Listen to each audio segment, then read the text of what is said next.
My sister was my best friend growing up. She took me everywhere with her: the mall, the beach, her friend's house, and boy, she had a lot of friends. A lot of girlfriends and guy friends. Like, there was lots of them. Crowds of them. They would always have parties all the time. And I was always hanging around, playing on the pool table, shooting basketball, talking with the younger kids, while the adults would mingle and just drink and enjoy the night. 4th of July's, I do have good memories of good times with my sister.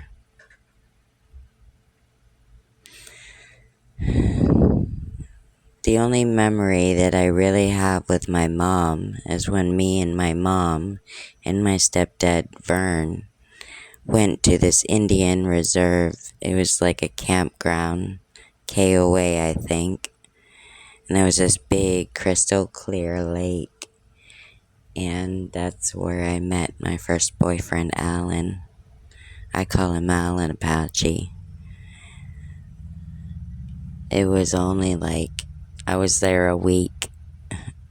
His family's tribe was there, and I didn't know it then, but I knew now. Like, he wanted me to stay and didn't want me to go, and he talked to his dad, and of course his dad was like, "You should have asked her to stay," and of course we all know it doesn't work that way. But with the natives, the Apaches, and I am Apache. But I never spoken to or heard from him again after that. We had lost touch. I remember his shorts though, he had a little keychain with the feather on it. That's the one thing I'll always remember. Where he stood by the rocks. But that's the one memory I do have with Sally. It was fun time. I had enjoyed myself. I was like 8, 9.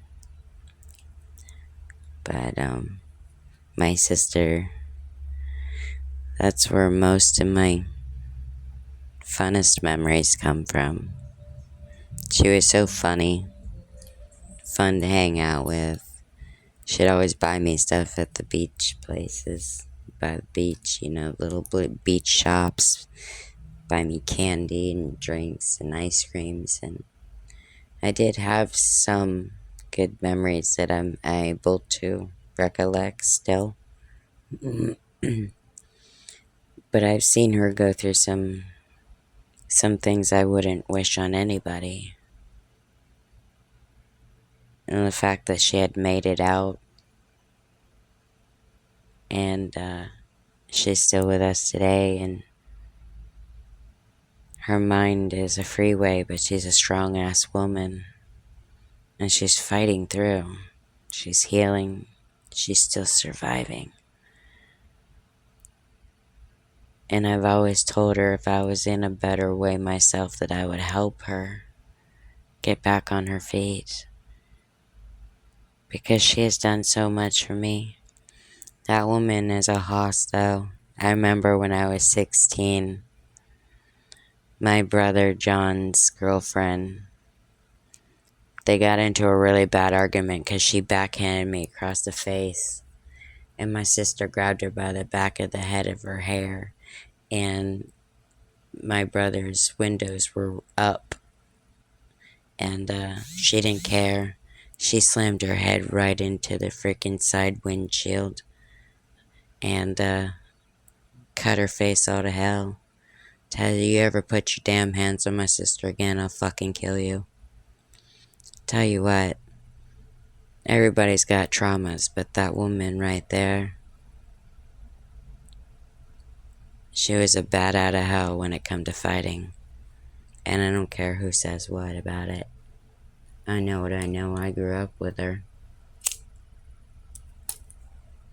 That's my sister. As far as I'm concerned, that is my blood sister. We've been through a lot together, and she'll always be my best friend until the end of my days. I love my mom. Sally is another one. My heart went out to that woman.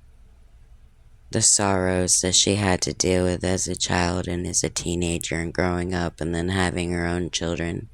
And all that woman wanted was a child to love her just as much as she loved them. But unfortunately for her, she didn't know how to be a mother. And she thought that the only way to be a mother and the right way to do it was to beat her children and to torment her children because she thought by doing that, that was love. That was affection. To her, that was the right way. When it truly wasn't. She was a perverted lady. She really, truly was. She was a perverted old lady. She was one of those sick sense of humors, dark humors. I remember many times as a teenager getting out of cars, one of my biggest things was slamming my fingers in the car doors. Oh my gosh. So painful. So painful. I'll never forget those times. That stuff hurt so bad. I hated slamming my fingers into car doors. That was so painful. But all my family, they would always fight to no end. To no end. You know, my cousins and everything would always throw things in my face or thought it would be okay to be mean to me. You know, say nasty things. Family, cousins, nieces. I remember my niece Jenny, though. Me and her were like best friends growing up. We started in Maine. It was amazing before I moved to Florida. I remember when we were 5 and we were just hugging each other crying the day I had to leave to go to Florida. I remember my nephew, R.I.P. You know, me, John, and Jenny always like playing hide and go seek, hiding in cabinets. You know, and you get that old wood smell from the 90s, the early 80s, you know, especially in like Maine, Waterville, Maine. Get that wood antique smell when you're hiding in the cabinets, playing hide and go seek. I remember there's a picture. If I can find it, I'll post it. I was wearing this like white, red, green striped like Freddy Krueger t-shirt, long sleeved, and I was climbing up on my mom's German Shepherd and I was trying to ride it like a horse. Trying to sit on its back. You know, remember me and Jen would sit on, you know, they had the air tanks outside the trailers, you know, the silver ones. And they got the nozzles up top where you could refill them.